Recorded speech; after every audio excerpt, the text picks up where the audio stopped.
Assalamualaikum warahmatullahi wabarakatuh. Salam guru penggerak. Saya Ugistianingsih, calon guru penggerak angkatan 9 dari Kabupaten Banjarnegara.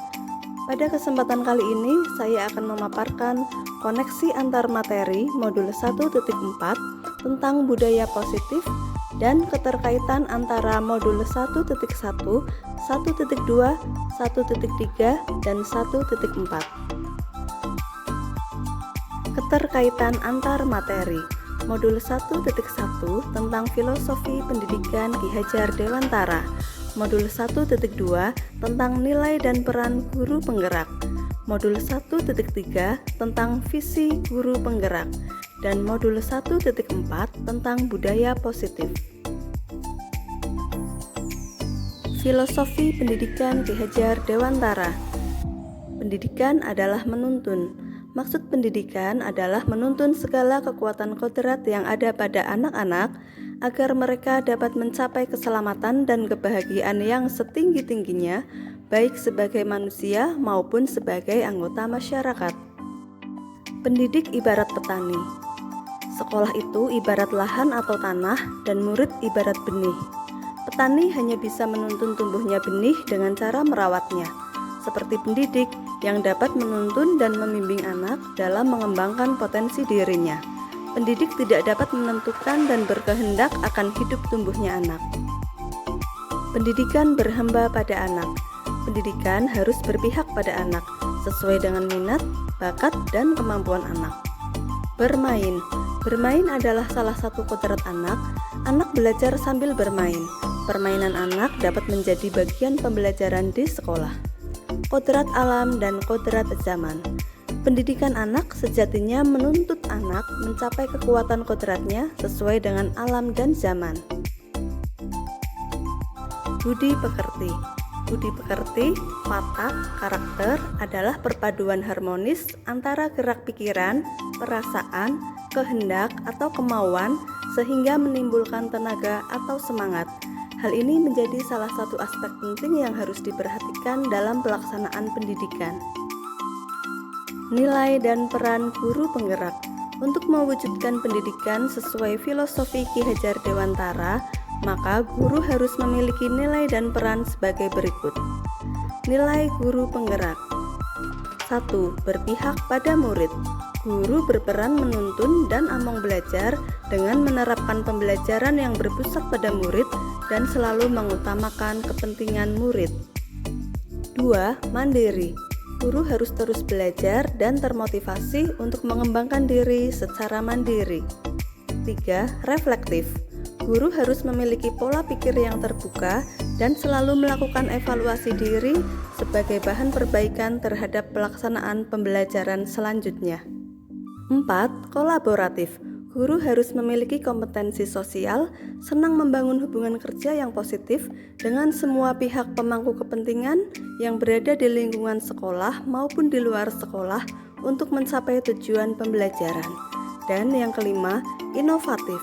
Guru harus selalu berinovasi dalam dunia pendidikan dengan mengikuti perkembangan zaman. Peran guru penggerak.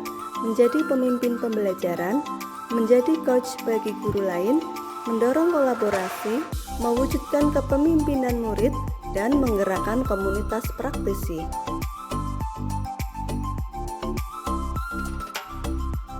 Visi guru penggerak. Untuk mewujudkan pendidikan sesuai filosofi Ki Hajar Dewantara dan didukung nilai dan peran guru, maka diperlukan visi menuju perubahan positif. Visi bersifat menyemangati, menguatkan, menggerakkan hati dan kolaborasi, sehingga mampu membuat kita terus melangkah maju. Visi sekolah bertujuan sebagai rumah yang aman, nyaman, dan bermakna bagi murid, maka perlu perubahan yang mendasar dan upaya yang konsisten. Untuk mewujudkan visi dibutuhkan kolaborasi dengan semua warga sekolah dan diperlukan langkah konkret menggunakan metode inquiry apresiatif dengan tahapan bagja, yaitu buat pertanyaan utama, ambil pelajaran, gali mimpi, jabarkan rencana, dan atur eksekusi. Budaya positif. Berdasarkan penerapan tahapan Bagja tersebut, akan muncul pembiasaan-pembiasaan positif di sekolah yang dikenal dengan budaya positif. Budaya positif ini akan menimbulkan rasa aman dan nyaman pada murid dalam proses pembelajaran. Budaya positif juga dapat mendorong murid untuk mampu berpikir, bertindak, dan mencipta sebagai proses memerdekakan dirinya sehingga murid lebih mandiri dan bertanggung jawab. Refleksi pertanyaan, pemahaman atas keseluruhan materi modul budaya positif. Sejauh mana pemahaman Anda tentang konsep-konsep inti yang telah Anda pelajari di modul ini, yaitu disiplin positif, teori kontrol, teori motivasi, hukuman dan penghargaan, posisi kontrol guru, kebutuhan dasar manusia, keyakinan kelas, dan segitiga restitusi. Adakah hal-hal yang menarik untuk Anda dan di luar dugaan? Disiplin positif. Disiplin positif membuat seseorang menggali potensinya menuju kepada sebuah tujuan, sesuatu yang dihargai dan bermakna. Disiplin positif merupakan bagian cara kita mengontrol diri dan bagaimana menguasai diri untuk memilih tindakan yang mengacu pada nilai-nilai yang kita hargai. Teori kontrol. 1. Ilusi guru mengontrol murid. Teori kontrol menyatakan bahwa semua perilaku memiliki tujuan, bahkan terhadap perilaku yang tidak disukai. 2. Ilusi bahwa semua penguatan positif efektif dan bermanfaat. Penguatan positif atau bujukan adalah bentuk-bentuk kontrol. 3. Ilusi bahwa kritik dan membuat orang merasa bersalah dapat menguatkan karakter. Menggunakan kritik dan rasa bersalah untuk mengontrol murid menuju pada identitas gagal. 4. Ilusi bahwa orang dewasa memiliki hak untuk memaksa. Namun pada akhirnya, orang dewasa akan menyadari bahwa perilaku memaksa tidak akan efektif untuk jangka waktu panjang. Teori motivasi. 1. Untuk menghindari ketidaknyamanan atau hukuman merupakan tingkat terendah dari motivasi perilaku manusia. 2. Untuk mendapatkan imbalan atau penghargaan dari orang lain. Dan 3. Untuk menjadi orang yang mereka inginkan dan menghargai diri sendiri dengan nilai-nilai yang mereka percaya, merupakan motivasi yang akan membuat seseorang memiliki disiplin positif. Hukuman dan penghargaan. Penghargaan maupun hukuman adalah cara-cara mengontrol perilaku seseorang yang menghancurkan potensi untuk pembelajaran yang sesungguhnya. Memberikan penghargaan dan hukuman adalah hal yang sama, karena keduanya mencoba mengendalikan perilaku seseorang. Posisi kontrol guru. Ada 5 posisi kontrol guru, yaitu penghukum, pembuat rasa bersalah, teman, pemantau, dan manajer. Posisi kontrol untuk menumbuhkan budaya positif bagi siswa adalah posisi kontrol manajer. Kebutuhan dasar manusia. Kebutuhan dasar manusia ada 5, yaitu kebutuhan untuk bertahan hidup, kasih sayang dan rasa diterima, kebebasan, kesenangan, dan penguasaan. Keyakinan kelas.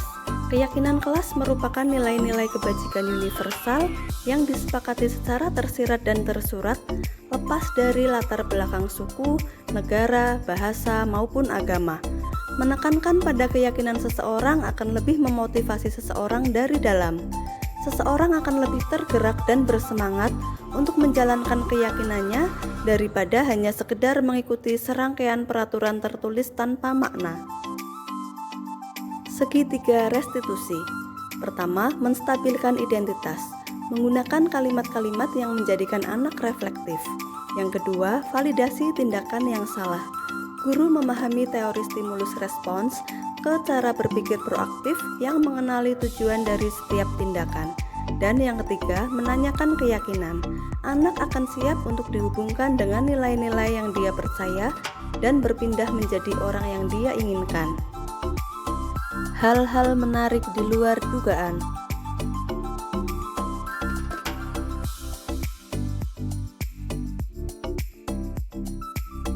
Pertanyaan kedua, perubahan apa yang terjadi pada cara berpikir Anda dalam menciptakan budaya positif di kelas maupun sekolah Anda setelah mempelajari modul ini?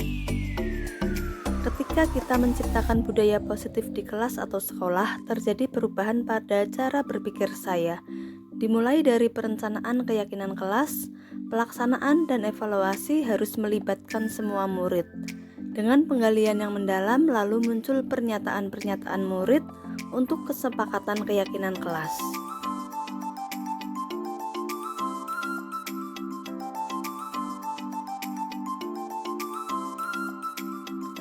Pertanyaan ketiga, pengalaman seperti apakah yang pernah Anda alami terkait penerapan konsep-konsep inti dalam modul budaya positif baik di lingkup kelas maupun di sekolah Anda?